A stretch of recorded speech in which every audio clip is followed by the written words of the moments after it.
Saya mengucapkan di hari spesial ini buat para bapak-bapak yang hadir, Happy Father's Day. Coba lihat para bapak-bapak, Happy Father's Day. Dan saya percaya hari ini kita semua sangat diberkati oleh Tuhan. Dan saya yakin saudaraku bahwa hari ini adalah hari yang spesial. Katakan amin. Siapa yang pingin suatu saat secara fisik ke Israel, tanah perjanjian, angkat tangan. Oh, tepuk tangan yang meriah bagi Tuhan Yesus. Nah, saudara, hari ini kita bersuka cita di hari spesial. Kita undang Master Dani Moyal, seorang tour guide senior Israel, di mana saudara akan dijelaskan seperti waktu Anda pergi ke tur Israel. Tapi bukan berarti setelah itu Anda nggak perlu lagi ke sana. Anda kalau dapat anugerah Tuhan bisa ke sana juga. Selamat pagi Master Dani, Happy Father's Day. Kita tepuk tangan yang meriah bagi Tuhan Yesus. Oke, sudah nyala? Ya, sudah. Tes. Sip, silakan duduk kembali Bapak Ibu. Puji Tuhan. Belum nyala? Nyala. Sudah ya? Oke, sudah. Oke. Bisa dengar ya? Iya, dengar. Oh, oke. Nah, Pak Dani akan membawa kita dalam ibadah pertama ini tur Israel dari wilayah Galilea. Dan nanti akan ada penjelasan, gambar-gambar, dan saya yakin Pak Dani akan membawa kita jernih. Dan saudaraku, kalau kita ke sana biasanya kita itu naik bus ya Pak Dani ya. Betul. Satu bus 50 orang maksimal ya. Bisa ada 60. Bisa 60 lebih. Bisa, ya. Nah hari ini anggaplah kita semua ada di bus semua. Wow, cukup muat. Cukup muat ya. Lihat ada gambar di bus ya. Nah gimana? Nah. Wah, ini udah muat. Masih ini ada. Tahun kemarin. Masih ya. ada yang kosong. Masih ada yang kosong ya. Silakan gabung ya. Silakan Pak Dani. Ya. Selamat datang ke Israel Bapak dan Ibu semuanya. Ya. Ini kita di bandara Israel namanya Ben Gurion, itu nama resmi. Ya, Ben Gurion itu Perdana Menteri Israel yang pertama waktu Israel jadi merdeka tahun 1948. Bandara ini ganti nama karena sebelumnya namanya Lod. Lod itu karena dekat kota namanya Lida. Ya, bisa ketemu Lida di Kisah Rasul 10, kotanya Petrus.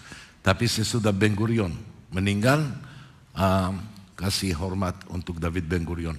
Tapi itu terkenal juga dengan Tel Aviv Airport karena juga dekat Tel Aviv. Ya. Lalu kita lihat peta Israel, ya ini dari Lebanon atas sampai di bawah Mesir. Dan itu ada yang warna seperti hijau itu daerah yang kita bisa lihat baca West Bank. Itu tepi barat, itu daerah yang dikuasai waktu perang 6 hari tahun 1967 dikuasai oleh Israel, dikuasai kembali. Karena sebelumnya Israel waktu perang kemerdekaan tahun 1947 sesudah British mandat bikin perbatasan Israel sama negara Arab 4, Lebanon, Syria, Jordan, Mesir. Mereka keluar pulang ke Eropa, lalu jadi perang, negara Arab itu buka perang dan beberapa daerah dikuasai Israel oleh negara Jordan, Mesir dan Syria. 67 dikuasai kembali oleh Israel, namanya tepi barat dan Yerusalem timur juga. Ya, dari sini kita mau lewat jalan arah ke Galilea, ya. Dan kita akan ziarah rohani sampai di mana gunung yang di paling atas Upper Galilee kita bilang. Upper Galilee di mana ada Danau Galilea itu Lower Galilee, ya, Galilea yang di bawah. Tapi kita lihat di paling atas sebelah kanan itu Mount Hermon, Gunung Hermon, gunung yang tertinggi di negara Israel, juga gunung yang suci. Ya, ini Gunung Hermon. Gunung Hermon biasanya musim dingin itu selalu ada salju, mulai dari Januari sampai kadang-kadang sampai Mei juga, sampai April pasti. Kalau saljunya tebal dan bagus itu bisa sampai Mei, sampai mulai cair airnya dan airnya juga mengalir arah ke Danau Galilea. Gunung Hermon itu gunung yang juga suci, yang seperti kita di Mazmur 133 itu ambun yang dari Gunung Hermon mengalir ke mana Bapak Ibu? Ke gunung-gunung Sion. Bukan ke Bukit Sion. Bukit Sion itu Lagunia. Kalau ayatnya, ya ayatnya itu ke gunung-gunung Sion. Itu beda jauh. Bukit Sion itu salah satu gunung-gunung Sion. Ya. Dan itu kenapa? Itu penting sekali. Karena Abun itu mengalir seluruh gunung-gunung Sion. Karena tanah perjanjian disebut tanah Sion. Selain tanah Kanaan, tanah Israel, tanah Sion itu juga tanah Sion dan gunung-gunung Sion. Seperti Hermon, seperti Tabor, seperti Zaitun, seperti Meron. Semua itu gunung-gunung Sion termasuk Bukit Sion di Yerusalem. Dan semua dapat ambun dari gunung Hermon. Berarti itu ambun itu suci. Hermon kita bilang haram bahasa Arab itu bukan haram yang seperti tidak halal, itu arti satu lagi. Haram itu suci. Ya, untuk ini Hermon itu dari haram, airnya mengalir, ambunnya mengalir, semuanya mengalir ke gunung-gunung Sion, artinya ke seluruh Israel. Ya. Lalu ada beberapa juga sungai yang di atas dekat gunung Hermon di daerah Galilea ini. Sungai itu ada beberapa, ada kurang lebih 5 sungai yang akhirnya gabung jadi satu, Yordan. Yored dari Dan, artinya turun dari Dan, mengalir dari daerah suku Dan. Tempat di mana nanti kita lihat tempat namanya Kaisaria Filipi. Boleh kita lihat Kaisaria Filipi. Ini Kaisaria Filipi bilang Banias. Banias nama resmi itu Panias. Tapi bahasa Arab Bapak dan Ibu tidak ada huruf pa. Mereka tidak bisa pa jadi ba. Banias itu 2 kata bahasa Latin. Pan itu dulu 3000 tahun yang lalu waktu Yunani ada dewa namanya Pan, dia tinggal di sini dekat Yas. Yas artinya sungai, ya. Pan itu dari panik, ya. Mereka dulu percaya dengan dewa namanya Pan, tinggal di sini dekat sungai, dan kita bisa lihat air itu air sungai Dan, ya. Itu sungai Snir, sungai Dan, sungai Baruh, sungai semuanya jadi sungai Yordan turun dari Dan. Dan Kaisaria Filipi, boleh kita lihat. Oh ini, oke. Kalau kita lihat di sini ya, ini Kaisaria Filipi. Kaisaria itu karena kasih nama Kaisar untuk menghormati Kaisar Romawi dulu. Di tanah perjanjian ada 4 kota untuk menghormati Kaisar. Ada Kaisaria Maritima di tepi Laut Tengah, ada Kaisaria Filipi dibangun oleh Filipus, itu di utara. Di daerah Galilea, Upper Galilea, ada Kaiserin, ada satu kota Kaisaria juga di dataran tinggi Golan, dan juga Tiberias itu untuk menghormati Kaisar Tiberius, ya. Boleh kita balik Banias, ya. Kaisaria Filipi juga Bapak dan Ibu tempat suci di mana kita tahu itu mungkin tempat yang paling jauh Yesus pernah jalan. Kalau baca Alkitab Matius 16, tempat di mana Yesus kasih nama buat Petrus itu namanya jadi Petrus, ya. Batu apa? Batu karang, ya. Di atas batu itu akan bangun jemaatnya. Seperti itu tempatnya. Kaisaria Filipis Matius 16. Dari sini Yesus pernah jalan arah ke Yerusalem dan terakhir kali dia lewat kotanya, nanti kita lihat kotanya Kapernaum. Ada di tepi danau Galilea, ya. Boleh kita lanjut berikut, ya. Ini sudah Galilea, gereja namanya Gereja Sabda Bahagia, Mount of Beatitude. Tempat di mana Bapak dan Ibu menurut tradisi Yesus pernah khotbah di atas bukit, ya. Ribuan orang bisa dengar Yesus di atas bukit waktu khotbahnya. Gereja ini juga gereja Katolik dibangun oleh seorang terkenal namanya Antonio Barluzzi. Antonio Barluzzi itu dia bangun 5 kota di tanah perjanjian, 5 gereja, sorry. Ini salah satunya gereja, nanti kita lihat gereja lagi. Dan itu tempat di mana Yesus khotbah di bukit, cerita dari Matius 5. Semua percaya dari itu tempatnya. Di belakangnya gereja, bisa lihat di atas gunung, di belakangnya, boleh kita mundur lagi ya. Ini di belakangnya ada gunung, ya. Kita lihat itu dataran tinggi Golan. Dataran tinggi Golan dulu Syria punya, dikuasai kembali oleh Israel. Dan Sabda Bahagia ini Bapak Ibu itu bukit seperti teater, ya, tempat di mana Yesus pernah khotbah, bisa ribuan orang bisa dengar karena ada akustiknya sangat-sangat bagus. Waktu Antonio Barluzzi dia bangun gereja ini, dia bangun dekat bekas gereja Bizantium. Mungkin saya 1 menit cerita dengan Bizantium ya. Bizantium itu penting sekali karena ada beberapa period, beberapa waktu selama histori di Tanah Perjanjian, dan Bizantium kita bisa ulang terus karena period itu yang berubah, banyak yang berubah waktu Bizantium itu. Kenapa? Karena itu baru pertama kali Kaisar Romawi namanya Konstantin, dia mulai percaya sama Yesus. Itu mulai dari tahun 326.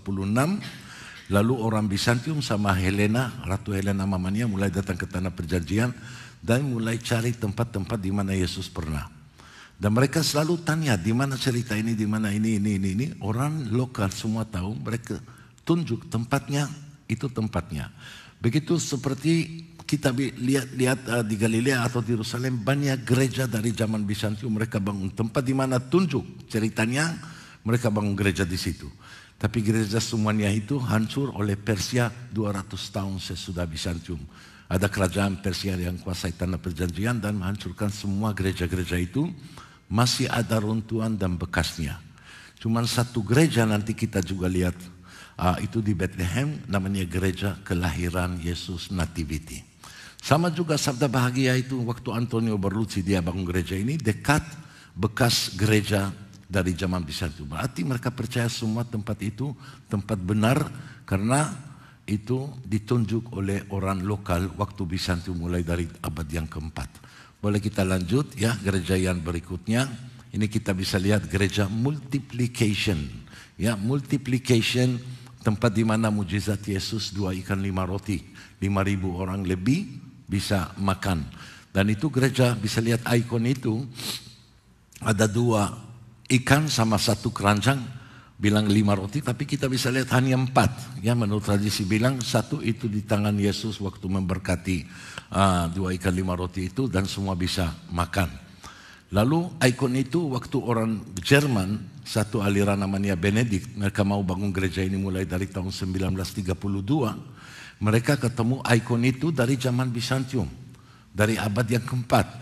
Berarti orang Bizantium mau bilang kepada kami satu saat depan, ini tempat di mana mujizat itu terjadi karena ikon itu asli dari zaman Bizantium. Seperti tadi saya bilang, orang lokal tunjuk buat orang Bizantium, ini tempat mujizat itu. Begitu mereka kasih ikon itu sedikit mereka ketemu rusak, mereka renov dan bangun gereja yang besar, yang indah sekali, 2 ikan 5 roti, gereja multiplication.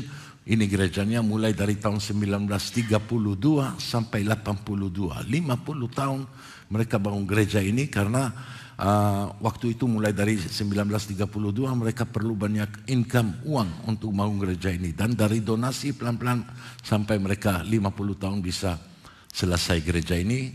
Boleh kita gereja yang berikutnya.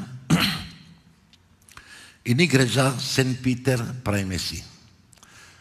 Santo Petrus. Bahasa Ibrani Bapak Ibu, gereja ini menarik sekali ceritanya. Namanya Knesiat Habechorah. Gereja sulung. Kenapa bisa kasih gereja sulung? Primesi, apa artinya primesi? Primera, pertama, ya. Tapi Ibrani kasih sulung. Kenapa sulung? Karena sulung itu juga anak pertama, anak laki pertama. Biasanya kalau keluarga selalu anak pertama lahir, anak laki-laki, itu anak sulung. Papanya senang sekali karena itu sudah ada keturunannya. Dan anak itu bisa ganti papanya satu saat depan kalau papanya meninggal, dia jadi kepala keluarga. Untuk ini kasih nama ini. Kenapa? Karena Petrus itu sama seperti anak sulung, itu murid sulung. Ya, Yesus di sini bilang kepada Petrus, gembalakanlah domba-dombaku. Yohanes 21. Berarti sekarang jadi kepala jemaat. Di situ ada, di dalam gereja itu ada batu, ini tulisan Mensa Christi, meja Kristus. Karena menurut tradisi, Yesus pernah sarapan bersama-sama muridnya di tepi Danau Galilea. Mereka makan ikan, sarapan makan ikan. Berarti itu juga ikan Petrus kita bilang. Dan itu mejanya, batu itu Mensa Christi, meja Kristus. Itu seperti mejanya di mana mereka bersama-sama bisa makan ikan. Dan itu cerita sesudah Yesus bangkit ketiga kali Bapak Ibu. Ya, itu gerejanya Primat Petrus Primacy, Saint Peter Primacy. Boleh kita lanjut?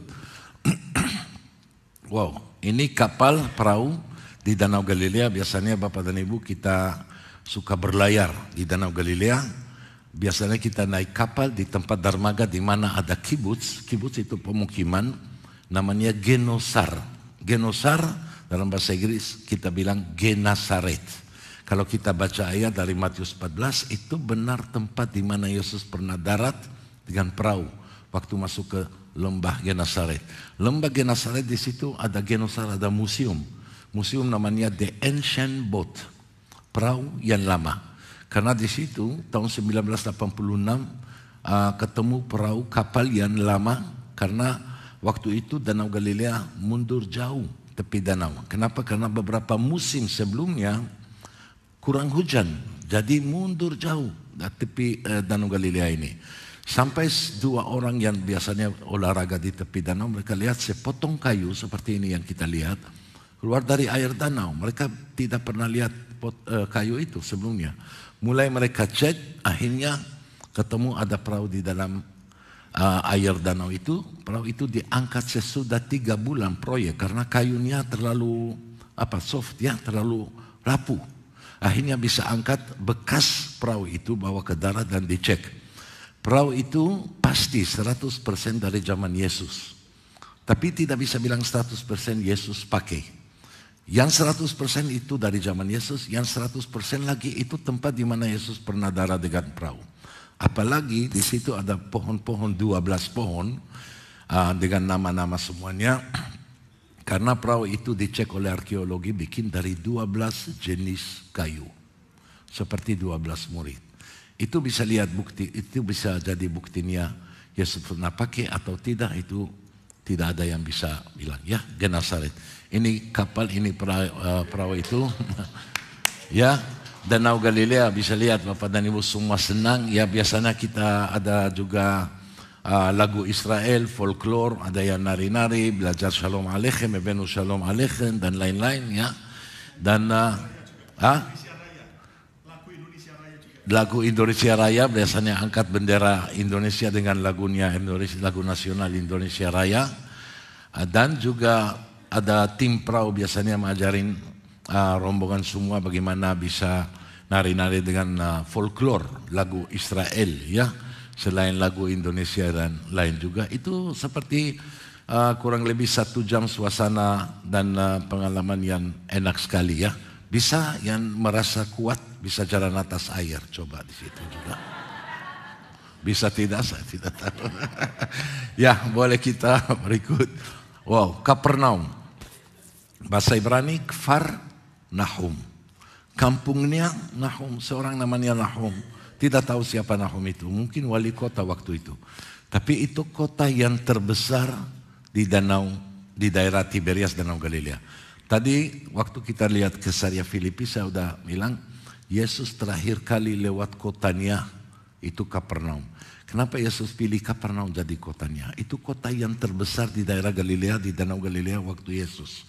Dan itu kota di mana semua orang bisa kumpul. Karena Bapak dan Ibu tahu, orang Yahudi setahun 3 kali mereka harus naik ziarah ke Bait Suci. Bait Suci itu di mana? Di Yerusalem, Bait Allah. Ya. Tapi setahun 3 kali itu 3 hari raya. Pesach, Shavuot, Sukkot. Pasca, Pentakosta, Punduk Daun. Setahun 3 kali itu mereka dari mana-mana, seluruh tanah perjanjian, itu kita bilang Aliyah Laregel. Aliyah Laregel itu naik ziarah, naik ke Bait Suci. Dan itu Kapernaum jadi tempat di mana meeting point. Bisa banyak keluarga dari beda kampung bisa ketemu di situ untuk 1 malam, 2 malam. Bisa ketemu satu sama lain. Karena ada kesempatan 3 kali setahun. Minimum harus 2 kali. Ya, minimum harus 2 kali. 3 itu lebih bagus ya. Lalu Kapernaum jadi tempat di situ di mana bisa ketemu, dan Kapernaum kota yang terbesar. Yesus pilih kota ini jadi kotanya. Kenapa? Karena dari Kapernaum Yesus tahu namanya akan jadi terkenal di mana-mana seluruh tanah perjanjian. Yang lewat Kapernaum pasti bisa ketemu Yesus. Ya, buktinya ada cerita dari dari Alkitab waktu seorang sakit mau bawa masuk ke rumah Yesus. Tidak bisa pintunya karena terlalu ramai, banyak orang masuk dari atap akhirnya ya. Itu seperti bisa tahu berapa ramai kota ini Kapernaum. Dan Kapernaum jadi sampai sekarang ada bagian gereja Katolik punya itu ada sinagoga, bekas dari sinagoga tempat ibadah Yahudi di mana Yesus pernah khotbah di sinagoga. Sinagoga di situ ada dua runtuhan dari dua kali sinagoga. Satu dari zaman Yesus yang asli batu bazalt, batu hitam, yang satu lagi dari abad yang kelima. Ya, itu sinagoga sudah dari zaman Bizantium, tapi di atas bekas runtuhan gereja sinagoga dari zaman Yesus di mana Yesus pernah khotbah. Di depan sinagoga ada rumahnya Petrus. Dan juga itu jadi rumahnya Yesus 3 tahun. Yesus 3 tahun ada di Galilea aktivitasnya. 3 tahun jadi banyak, paling banyak mujizat Yesus itu dari Kapernaum dan juga sekitarnya. Dan akhirnya Bapak dan Ibu, kota ini dikutuk oleh Yesus bersama 2 kota lagi, Korazim dan Betsaida. 3 kota ini, Korazim, Betsaida, Kapernaum, tidak pernah bangun sampai saat ini, tidak pernah bangun kota modern. Kalau di tanah perjanjian di mana-mana seluruhnya banyak kota dengan nama yang sama. Yerusalem, Bethlehem, Nazaret, Kana, Tiberias, di mana-mana. Semua ada kota yang modern, yang baru. 3 kota itu yang dikutuk sampai saat ini belum pernah bangun lagi. Apalagi Kapernaum, kata Yesus buat Kapernaum akan jadi sama seperti Sodom dan Gomora. Boleh kita lanjut ya, Kapernaum. Ini Bapak dan Ibu mujizat pertama Yesus, air berubah jadi anggur ya. Ini kota namanya Kana. Kana yang di Galilea. Kenapa kita bilang yang di Galilea? Ada Kana satu lagi. Itu di daerah Lebanon. Untuk ini selalu bilang Kana yang di Galilea. Ya. Ini gereja Katolik bangun di mana menurut tradisi, menurut semua percaya itu tempat di mana mujizat Yesus itu terjadi. Dan itu mujizat pertama. Kenapa ada mujizat itu? Bapak dan Ibu tahu mujizat Yesus semuanya ada alasannya. Bukan begitu saja ya, ada alasannya. Di sini orang Yahudi ada pesta pernikahan Yahudi, tapi anggurnya habis. Orang Yahudi kalau tidak ada anggur, seperti tidak bisa pestanya. Apapun pesta Yahudi dari suci, dari agama, seperti anak kecil sunat atau bar mitzvah 13 tahun anak laki, atau pernikahan atau pesta hari raya, semua harus ada acara kiddush, namanya kiddush. Itu 1 gelas anggur memberkati anggur. Itu namanya kiddush. Kiddush itu dari kata kadosh, kodesh, suci ya. Seperti hari Syabat malam, hari Sabtu pagi, hari raya, pesta pernikahan, pesta, semua pestanya harus ada kiddush. Dan untuk memberkati, imam memberkati 2 pasangan itu buat pernikahan, harus memberkati anggur. Tidak ada anggur, pesta tidak bisa jadi ya. Coba ada beberapa ratusan orang dari jauh kumpul untuk pesta itu. Ya, ini semuanya. Lalu, wow, bagus sekali ya. Dan mujizat itu air berubah jadi anggur. Dan semua juga rombongan suka ikut acara pembaharuan janji nikah. Ya, bisa lihat di situ. Ini gereja, satu kapela namanya Saint Simon. Ya, sebelah kanan itu gereja utama. Dan mereka ada beberapa kapel ya, karena banyak rombongan mau acara di situ ibadah, atau Katolik mau misa, tapi biasanya Kristen mau ibadah sama acara pembaharuan janji nikah, semua pakai baju putih dan senang sekali ulang pernikahan itu ya, renewal namanya. Oke, silakan kita berikutnya. Nazaret, gereja yang terbesar di daerah Galilea. Itu seperti katedral. Bisa lihat gereja ini sangat besar sekali Bapak dan Ibu di daerah Galilea. Gereja ini dibangun oleh seorang Italia namanya Giovanni Mozio mulai dari tahun 1965. Gereja modern, tapi bangun di atas bekas runtuhan gereja dari zaman Bizantium. Karena orang Bizantium juga ditunjuk tempat di mana rumahnya Maria dan Yosef. Tempat di mana menurut tradisi Maria dapat kabar dari malaikat Gabriel. Ya, kalau saya bisa tunjuk, boleh balik lagi ya. Kalau saya bisa lihat nggak? Mana? tidak bisa lihat ya. Ini, kalau di sini kita bisa lihat ada gereja sini di belakangnya ini, ya, bukan gereja ini di belakangnya gini. Boleh foto yang satu lagi? Gereja di sini ini, ya, ini kubah kecil itu gereja sinagoga namanya. Satu-satunya di dunia bisa dapat nama seperti itu. Apa itu gereja sinagoga? Itu bisa jadi gereja atau sinagoga. Karena gereja beda agama sama sinagoga. Sinagoga itu Yahudi, gereja itu Kristiani. Kenapa bisa dapat nama seperti itu? Gereja sinagoga. Karena itu tempat di mana Yesus pernah hari Syabat diskusi sama ahli Taurat. Itu tempat namanya sinagoga, tempat ibadah Yahudi. Seperti sinagoga tadi kita lihat Kapernaum. Ya, akhirnya mereka bawa Yesus ke bukit yang di luar kota untuk melemparinya. Ya, bukit Prinsipis, tapi tidak jadi. Kalau kita kembali ke gereja yang ini, gereja Annunciation, namanya gereja Annunciation, itu gereja waktu Giovanni Mozio itu dia bangun gereja ini, dia kasih bentuknya seperti huruf M. Semuanya boleh kita lihat kembali foto ya ini. Semuanya seperti M. Pintunya, jendelanya, atapnya, semuanya itu seperti M. M itu karena orang Katolik bilang Maria. Ya, M itu Maria atau Mama.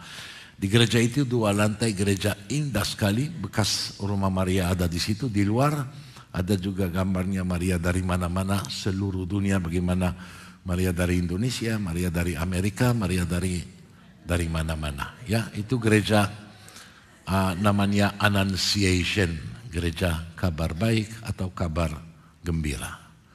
Ya, boleh kita berikutnya. Sungai Yordan tempat baptis, ya, tempat baptis Sungai Yordan namanya Yardenit. Ada dua tempat baptis di Sungai Yordan. Satu ini Yardenit, itu di tepi Danau Galilea waktu air keluar dari Danau Galilea, dan ada satu lagi di depan kota Jericho jauh dekat Laut Mati. Ya, 180 km jauh dari sini. Tapi airnya dari Danau Galilea, ya. Kenapa ada 2 tempatnya? Yang pertama tempat namanya Kasr El Yahud, itu di depan kota Jericho, di mana Kasr El Yahud artinya istana Yahudi. Di situ itu tempat Yohanes, di mana Yesus dibaptis oleh Yohanes. Tapi cukup lama, 40 tahun lebih, orang turis tidak bisa ke sana. Karena itu daerah militer, army zone kita bilang ya. Untuk ini pemerintah Israel bikin tempat satu lagi namanya Yardenit, itu di mana air keluar dari Danau Galilea, jadi bagian selatan dari Sungai Yordan. Karena Sungai Yordan ada 2 bagian. Bagian utara dari Hermon, dari Upper Galilea, airnya mengalir masuk ke Danau Galilea. Masuk dekat kota Kapernaum, sisi utara dari Danau Galilea.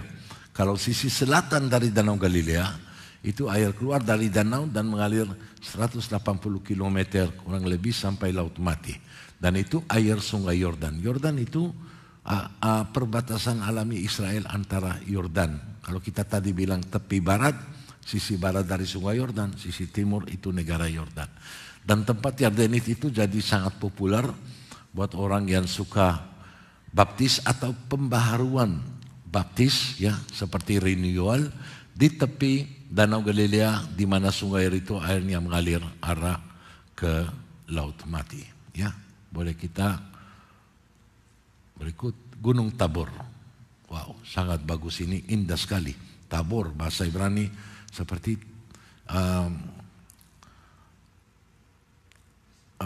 impressive, ya, apa namanya? Seperti terlalu indah, ya, seperti ini ya.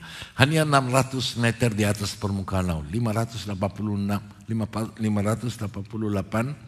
meter di atas permukaan laut. Kita lihat kampung ini kaki gunung namanya Daburia. Kenapa Daburia? Bahasa Arab itu dari kata Deborah. Deborah pernah bawa 10.000 orang tentara dari Gunung Tabor ini, ya. Hakim-hakim 7, hakim-hakim 9, semua itu di atas Gunung Tabor. Gunung Tabor ini, Bapak dan Ibu bisa lihat gerejanya. Gereja dibangun juga Antonio Barluzzi, yang tadi kita lihat gerejanya Sabda Bahagia. Di sini dia bangun 3 kemah, seperti ayatnya dari Matius 17, Ya. Seperti ayatnya dari Matius 17, kapel karena seperti 3 kemah, ini 1, ini 2, dan utama itu gereja, kapela 1 lagi, seperti kemah 1 lagi. Ya, karena murid Yesus bangun 3 kemah, buat Elia, buat Musa, dan buat Yesus. 2 nabi yang terbesar buat agama Yahudi. Nabi Musa bilang nabi dari segala nabi.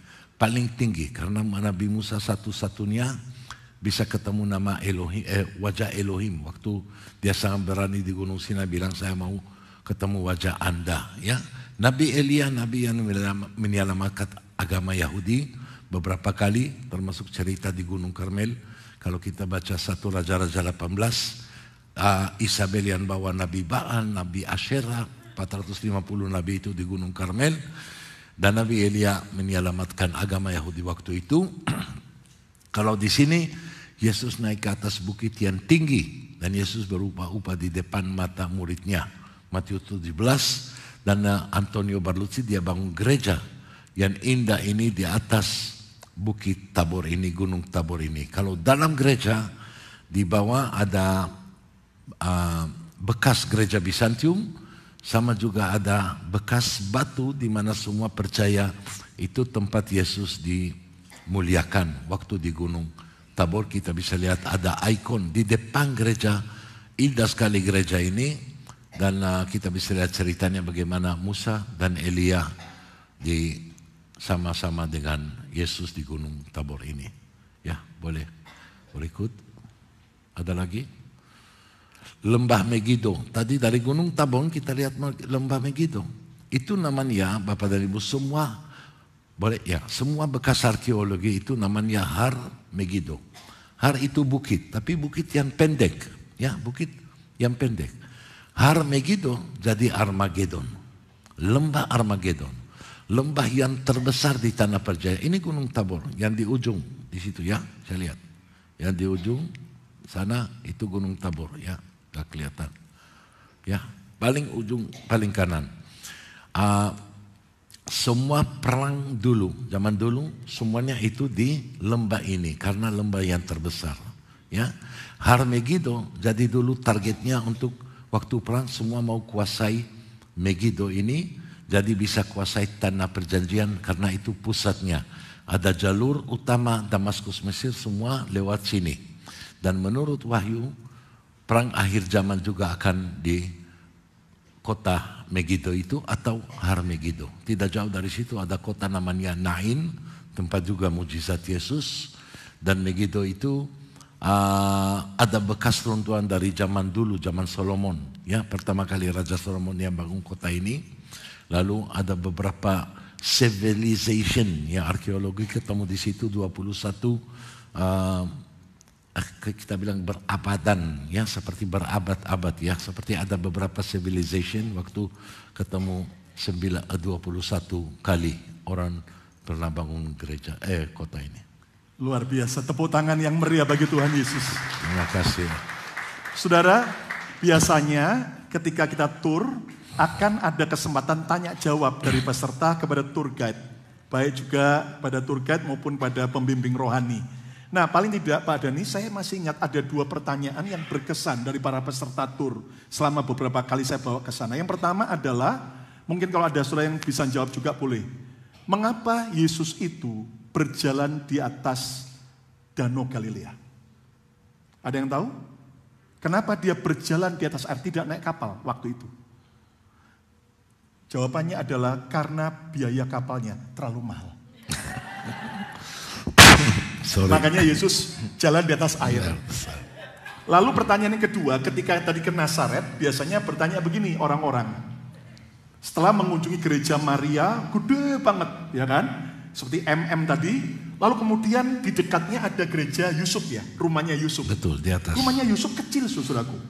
Lalu ada yang tanya, Pastor Lukas, kenapa rumahnya Maria gede banget? Rumahnya Yusuf, suaminya kecil banget. Ada yang tahu jawabannya? Jawabannya adalah karena yang pegang uang.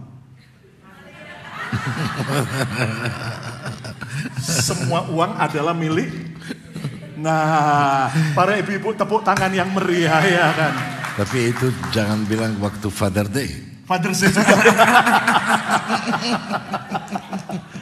Nah, Pak Dani akan membacakan ayat dalam bahasa Ibrani dari Mazmur 122. Dan kita akan juga nantinya selesai Pak Dani baca dalam bahasa Ibrani, kita akan bersama-sama baca dalam bahasa Indonesia. Ya. Dalam Mazmur 122 ayat yang ke-66. Silakan Pak Dani.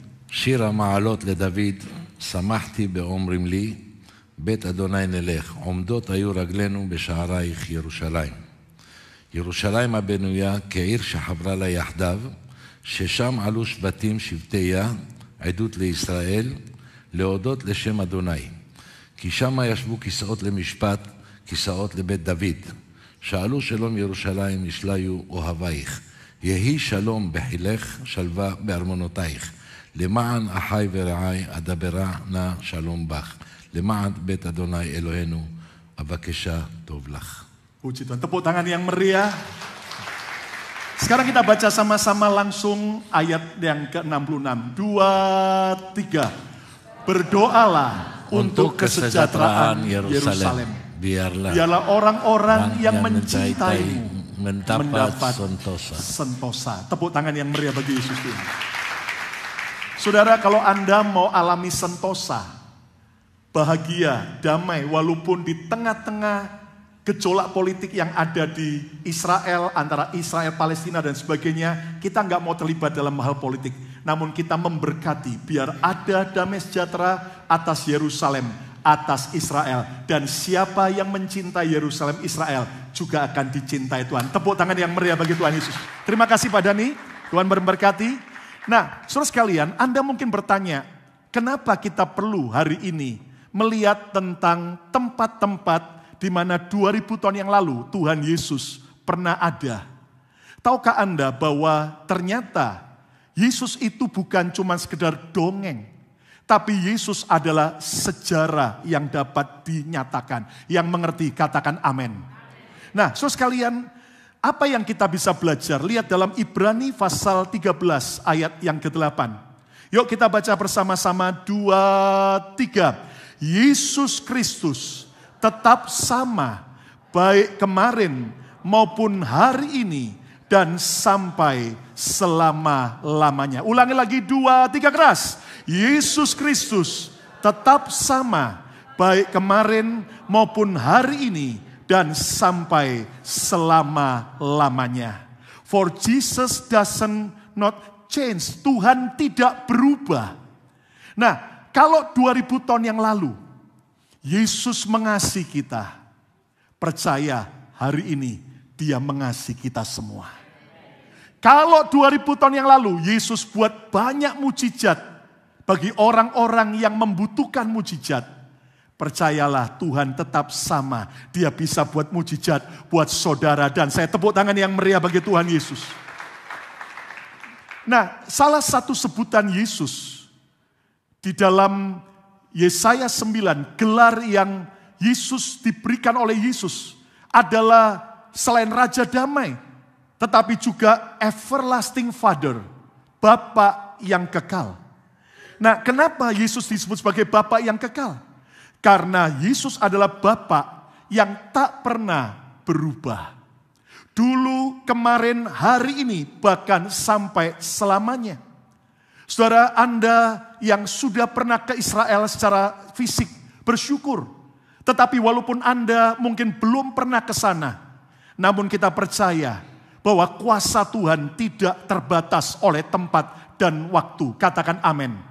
Hari ini saudara sekalian, mari kita belajar percaya bahwa Yesus adalah Bapa yang tak pernah berubah. Manusia bisa berubah, keadaan bisa berubah. Saudara mungkin adalah seorang yang punya figur Bapa yang baik, bersyukur. Dan Bapa Anda masih hidup, puji Tuhan. Tapi mungkin ada Bapa Anda yang baik yang sudah meninggal. Atau juga ada saudara yang mengalami Bapa yang begitu jahat, yang tidak peduli. Bahkan Anda ada yang tidak kenal siapa Bapa asli Anda.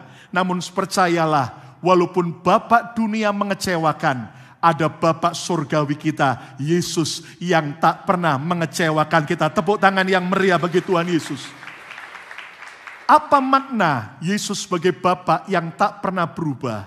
Dijelaskan oleh Paulus, dia tetap sama kemarin, di masa lalu, hari ini, present tense, dan juga yang selama-lamanya yang akan datang. Yang pertama, Yesus nyata bagimu di masa lalumu.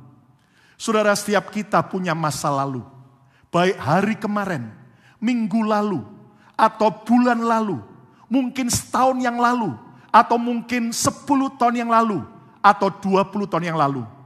Mungkin kita adalah orang-orang yang pernah terluka di masa lalu.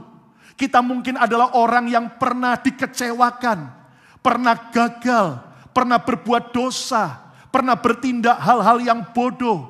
Dengar baik-baik, Yesus nyata bagimu dan bagiku di masa lalu kita. Hari ini ada banyak orang yang belum berdamai dengan masa lalunya. Ada banyak orang yang terus tidak bisa move on karena masa lalunya terus mengikat hidupnya sampai hari ini. Mungkin kepahitan dengan seseorang yang sudah terjadi 20 tahun yang lalu. Tapi sampai hari ini terus mengikat kita dan membuat kita masih terluka. Hari ini izinkan Yesus membereskan masa lalu kita. Supaya benar-benar kita sembuh dari setiap luka kita. Percayalah, saudaraku, bahwa Tuhan Yesus sudah ada di masa lalu kita. Dia mau agar kita bisa berdamai dengan masa lalu kita. Yang mau tepuk tangan yang meriah bagi Tuhan Yesus. Mungkin itu juga adalah masa lalu kita yang menjadi kebanggaan kita. Oh, dulu saya orang kaya. Oh, dulu saya orang sukses. Namun kemudian banyak orang ketika mereka lihat kenyataan hari ini, maka mereka hidup halu tentang masa lalu mereka. Anda harus mengerti bahwa Tuhan mau agar kita sembuh dari masa lalu mereka. Kita semua, siapa yang mau Yesus hadir menyembuhkan dari luka masa lalu kita, yang mau tepuk tangan yang meriah bagi Tuhan Yesus. Yang kedua, saudara sekalian, apa makna Yesus Bapa yang tak pernah berubah? Yang kedua, Yesus nyata bagimu di hari ini. Yesus Kristus tidak pernah berubah kemarin, masa lalu kita, maupun hari ini. Yesus bukan hanya sekedar sejarah di masa lalu. Tetapi Yesus juga hadir, nyata buat saudara hari ini. Kalau di yang masa lalu, Tuhan sudah selamatkan dan tolong kita. Hari ini, percayalah, Tuhan tetap sanggup menyelamatkan dan menolong setiap kita. Katakan amin. Jika Tuhan Yesus dulu pernah buat mujizat dalam hidup saudara, hari ini dia juga bisa buat mujizat. Siapa mengharapkan kehadiran Yesus hari ini? Lambaikan tangan saudara. Katakan bersama saya, Yesus nyata bagiku hari ini. Dan yang ketiga, yang terakhir, Yesus nyata bagimu di masa depanmu. Nama Yesus salah satunya adalah Alfa dan Omega. Dia sudah ada sebelum segala sesuatu ada. Tetapi dia juga adalah Omega. Dia sudah ada di masa depan kita. Kita semua tidak tahu apa yang bakal terjadi. Bahkan 1 jam ke depan. Tapi Tuhan sudah ada di sana. Kita tidak tahu apa yang terjadi tahun depan. Tapi Yesus sudah ada di sana. Dan percayalah saudara sekalian, bahwa dia Tuhan yang baik. Dia Bapa yang mengasihi kita. Sehingga kalau kita sadar, Yesus bukan hanya nyata di masa lalu kita, di hari ini, tapi juga di hari depan kita. Kita tidak perlu lagi takut dan khawatir akan hari esok kita. Kubur Yesus sudah kosong, dia sudah bangkit. Maka ada hari depan buat saudara dan saya. Tepuk tangan yang meriah bagi Yesus. Tentunya kita perlu mempersiapkan masa depan sebaik mungkin. Anda harus punya perencanaan, persiapan. Tapi selebihnya berserahlah total kepada Tuhan. Kita tahu bahwa di dalam dunia ini enggak ada yang pasti. Ada orang yang masih muda meninggal. Ada orang yang sudah usia lanjut tetap panjang umur.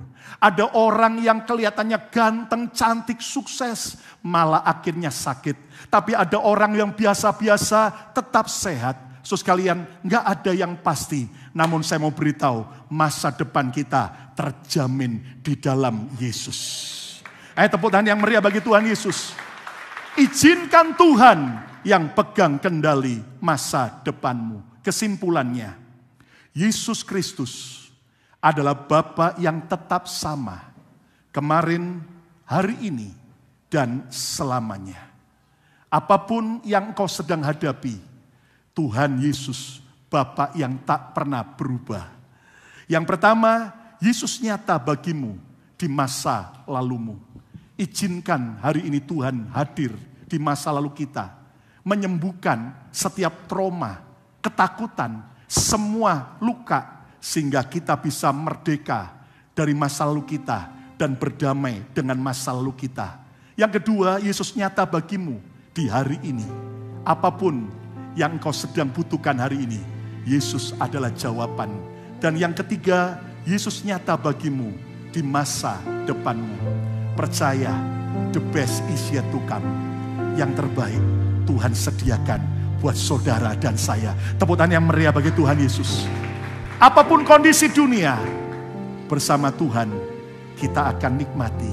Dan percayalah, kalau saudara nanti di tahun-tahun ke depan, kalau Tuhan izinkan bisa ke Yerusalem tua, tapi minimal satu saat kita akan masuk ke Yerusalem baru. Sorga yang mulia. Yang mau tepuk tangan yang meriah bagi Tuhan Yesus. Ayo yang mau berdiri bersama-sama.